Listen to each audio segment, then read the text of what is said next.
ఉదయ నమస్కారం అందరికీ. Welcome to my YouTube channel. ఈరోజు డే 32 కంటెంట్ క్రియేషన్లో దూసుకుపోదాం.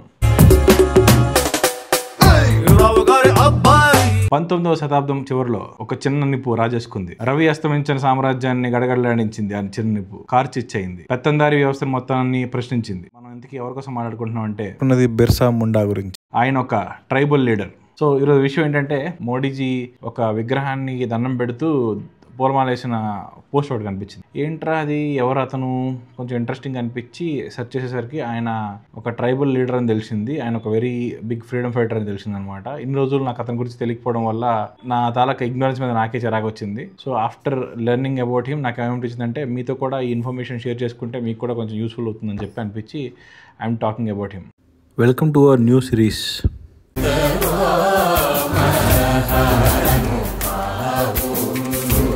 ఈరోజు November 15th. ఈరోజు జనజాతీయ గౌరవ దివస్. ఇది ఆయన పుట్టినరోజు రోజే పెట్టిన దివస్ అనమాట. బేసిక్గా అతని తాలూ సిగ్నిఫికెన్స్ని మనం కొంచెం ఎక్స్ప్లెయిన్ చేసుకుందాం. 1875లో ఆయన ఉలిహట్ అనే గ్రామంలో జన్మించారు. ఇది చోటా నాగ్పూర్ ప్లాటూ, అదే పేట భూములు అంటారు కదా, అక్కడ ఆయన జన్మించారు అనమాట. ఆయన ఒక ట్రైబల్ ఫ్యామిలీలోనే జన్మించారు. సో దాన్ని బట్టి పూర్ కండిషన్స్తోనే ఆయన తాలూకా చైల్డ్హుడ్ అంతా గడిచిపోయింది.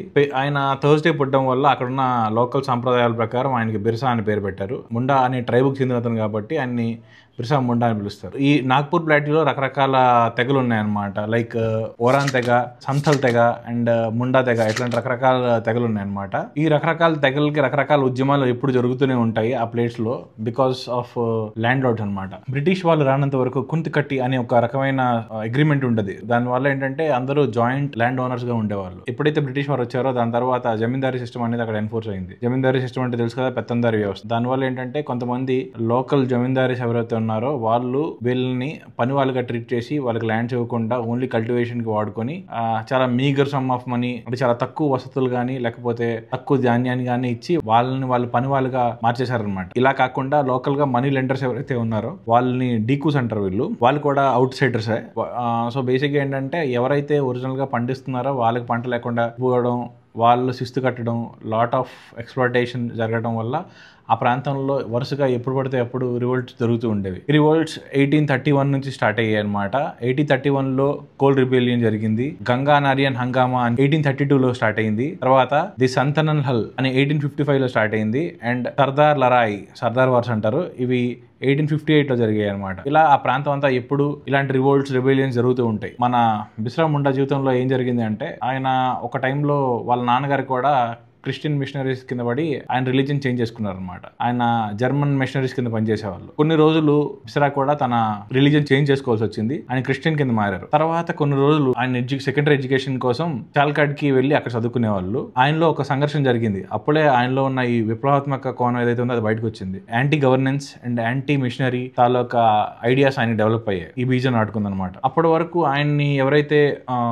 క్రిస్టియన్ కింద మార్చారో అతని పేరు నోట్రాట్. ఈయన రెగ్యులర్ గా ఉండే ఈ ఆదివాసుల్లో కాకుండా కొంచెం చాలా తెలివిగా ఉన్నాడు, చాలా ఎక్కువ ఇంటెలెక్ట్ తో ఉన్నాడు అని చెప్పి ఆయన స్పెషల్ అటెన్షన్ ఎప్పుడు చూపించేవారు అనమాట. ఇదంతా చూసిన స్కూల్ ఏదైతే ఉందో తనకి అగేన్స్ట్గా వెళ్తున్నారని చెప్పి ఈ జర్మన్ మిషనరీ స్కూల్స్ నుంచి దాన్ని ఎక్స్పెల్ చేశారు. దానివల్ల ఆయనలో ఆ పోరాట స్ఫూర్తి ఇంకొంచెం పెరిగింది. అప్పుడు వచ్చి ఆయనకు ఒక డివైన్ విజన్ వచ్చిందని చెప్పి, సో ఆయన మెసెంజర్ ఆఫ్ గాడ్ అని ఆయన క్లెయిమ్ చేసుకున్నారు అనమాట. అక్కడ ఉన్న ప్రజలు కూడా మెల్లిమెల్లిగా ఆయన ఆరాధించడం మొదలు పెట్టారు. అక్కడ ఉన్న సంతాల్, ఒరియన్, ఈ తెగలందరికీ ఆయన ఒక పెద్ద దేవుళ్ళ తయారయ్యారు. ఆయనకి ధరతీక అబ్బా అని పిలుస్తారు అనమాట. ధరతీక అబ్బా అంటే భూమి యొక్క నాన్న అని, ఫాదర్ ఆఫ్ ది ఎర్త్ అన్నట్లు ఆయన పిల్లలు వాళ్ళు మొదలు పెట్టారు. అండ్ వాళ్ళందరూ మెల్లిమెల్లిగా ఒక రిలీజియన్ ని ఎస్టాబ్లిష్ చేసుకున్నారు. ఆ రిలీజియన్ పేరే బిర్సాయిత్. బిర్సా ముండాని ఎవరైతే ఫాలో అవుతున్నారో వాళ్ళందరూ ఈ రిలీజియన్ కి అడాప్ట్ చేసుకున్నారు అనమాట. ఇదంతా తెలుసుకున్న ఫాదర్ నోట్రాట్ ఏం చేశారంటే, బ్రిటిష్ అధికారులకి చెప్పారు, not only the tribals but also the localites, అక్కడ ఉన్న బీహార్ ప్రాంత ప్రజలు ఎవరైతే ఉన్నారో వాళ్ళు కూడా ఈయన ఫాలో అవ్వడం మొదలు పెట్టారని చెప్పి చెప్తున్నారు. 1875 నాటి మాట కాబట్టి అప్పుడు ఇంకా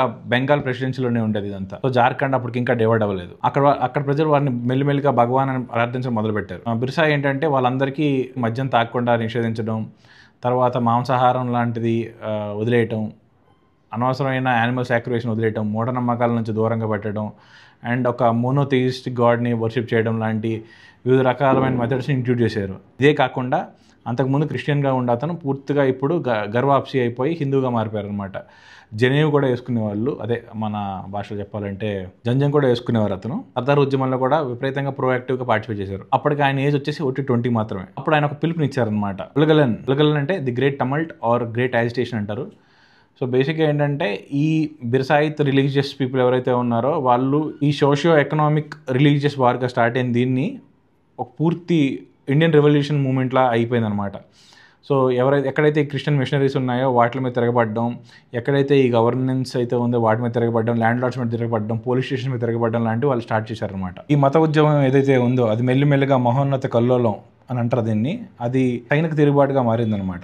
దానివల్ల బ్రిటిష్ వాళ్ళ మీద మరియు తీకూస్ అని ఉన్నారు కదా ఎవరైతే ల్యాండ్ లార్డ్స్, వాళ్ళ మీద విముక్తి కోసం స్వాతంత్ర పోరాటం అనేది స్టార్ట్ చేశారు వీళ్ళు. బిర్సా తన ప్రజలకి ఒక నినాదం అందించారనమాట. ఏంటంటే మహారాణి పాలన ముగిసి మన స్వతంత్ర పాలన మొదలవ్వాలి అని ఒక పిలుపునిచ్చారనమాట. 1899 on the eve of Christmas అందరూ కలిపి ఒక స్ట్రాటజిక్గా తిరుగుబాటు చేశారనమాట. దానివల్ల అక్కడున్న లోకల్ పోలీస్ స్టేషన్స్లోని కానీ ఒక గొరిల్లా సైన్యాన్ని సెట్ చేసుకొని ఒక గొరిల్లా వార్ఫేర్ చేశారు. చాలా పకడ్బందీగా అక్కడున్న అధికారులపై వాళ్ళు యుద్ధం చేశారనమాట. దాని తర్వాత కొన్ని రోజులకి ఇన్ ద ఇయర్ 1900 జనవరిలో బిర్సా ముండా వాళ్ళ అనుచరులు ఎవరైతే ఉన్నారో వాళ్ళు రెస్ట్ తీసుకుంటూ ఉండగా ఆర్మీ వచ్చేసి చుట్టుపక్కల బ్రిటిష్ ఆర్మీ వచ్చి చుట్టుపక్కల కాపు కాసి వాళ్ళని మాస్ ఫైరింగ్ చేసింది. జలియన్ వాలాబాగ్ కన్నా ముందు ఇక్కడ మాస్ ఫైరింగ్ అలాంటివి జరిగింది. విపరీతంగా చాలామంది చనిపోయారు. అంటే ఆ డాంబరీ అండ్ సైల్ రకీబ్ అని ఆ హిల్స్ ఏవైతే ఉన్నాయో అక్కడ మొత్తం రక్తసిక్తం అయిపోయింది. వాళ్ళ ఫాలోవర్స్ అందరూ చనిపోయారు.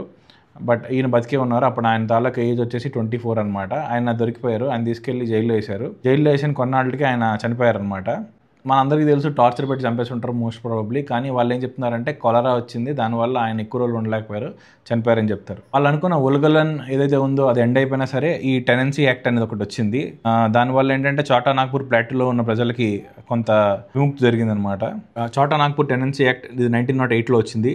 దీని తాలూకు మెయిన్ ఉపయోగం ఏంటంటే ట్రైబల్ పీపుల్కి మాత్రమే వాళ్ళ తాలూకు ల్యాండ్స్ దొరుకుతాయి. అవుటర్స్కి ఎవరైతే ఉన్నారో వాళ్ళకి ఎటువంటి ల్యాండ్స్ అమ్మబడవు. అండ్ వాళ్ళు ఫోర్స్గా వీళ్ళ దగ్గర నుంచి అది ఆక్రమించుకొని వీళ్ళనే తిరిగి వాళ్ళగా ఉంచుకునే సంస్కృతి తగ్గడానికి ఆ లాస్ ఉపయోగపడ్డాయి. తర్వాత దీనివల్లే జార్ఖండ్ అనే కొత్త స్టేట్ కూడా అవతరించింది. 2021లో ఇండియన్ గవర్నమెంట్ డిసైడ్ చేసింది నవంబర్ 15 ఏదైతే ఉందో అది జనజాతీయ గౌరవ దివస్ అని చెప్పి. ట్రైబల్ లీడర్కి కావాల్సిన గౌరవం అప్పుడు కాస్త దక్కింది. కానీ మనం అందరం ఖచ్చితంగా ఆయన గుర్తు తెచ్చుకోవాలి. ఆయన చేసిన పోరాటాన్ని స్ఫూర్తిగా కూడా తీసుకోవాలి మనం. ఎందుకంటే అవేర్నెస్ లేనప్పుడు తనకున్న ఏదైతే ఉందో జాతి వివక్ష, లేకపోతే ఈ పెత్తందారి వ్యవస్థ, తర్వాత అక్కడ జరుగుతున్న ఈ అన్కంట్రోలబుల్ అండ్ ఫోర్సిబుల్ మిషనరీస్, మీ తాలూకా భూమి మీకు రాసిస్తాము అని ఇలా ఏవైతే ఉన్నాయో అట్లాంటి ఆశ చూపించి చేంజ్ చేయడానికి ట్రై చేశారు. బట్ తర్వాత కూడా ఏం జరగలేదన్నమాట వాళ్ళకి. సో ఇవన్నీ రియలైజ్ అయ్యి వాళ్ళు చేసిన ఈ పోరాటం వల్ల జరిగిన కొన్ని లాభాలు ఉన్నాయి. ఆబ్వియస్లీ 24 ఇయర్స్లో ఆయన చనిపోయారు. It is a very young age. ఆయన్ని February 3, 1900లో పట్టుకున్నారు. తర్వాత రాంచీ జైలుకి తరలించారనమాట. అక్కడ ఆయన June 9 చనిపోయారనమాట. ఫ్యాక్ట్ ఏంటంటే ఈయన తాలూకా బర్త్డే ప్రకారమే 2000లో జార్ఖండ్ అనేది డివైడ్ అయ్యి ప్రత్యేక రాష్ట్రం అయింది. ఐఫోన్ ఇప్పించలేదని చెప్పి తన సొంత తల్లిదండ్రులను చంపేసిన కుర్రాళ్ళున్న ఈ సమాజంలో తన నమ్మిన ఒక ఆశయం కోసం 24 సంవత్సరాలప్పుడే తన ఆశలు అర్పించిన ఇలాంటి మహావీరుల గురించి తెలుసుకోవడం చాలా చాలా ముఖ్యం. నా తాలూకా వీడియో మీకు నచ్చిందని అనుకుంటున్నాను. నచ్చితే లైక్ చేయండి, షేర్ చేయండి అండ్ నా ఛానల్ కూడా సబ్స్క్రైబ్ చేసుకోండి. ఇలాంటి మరిన్ని కాంటెంట్ రిలేటెడ్ వీడియోస్ కోసం మీకు అప్డేట్ రావాలంటే ఆ బెల్ ఐకాన్ నొక్కండి. ఇంకా ఉంటాను. సెలవు. Bye bye.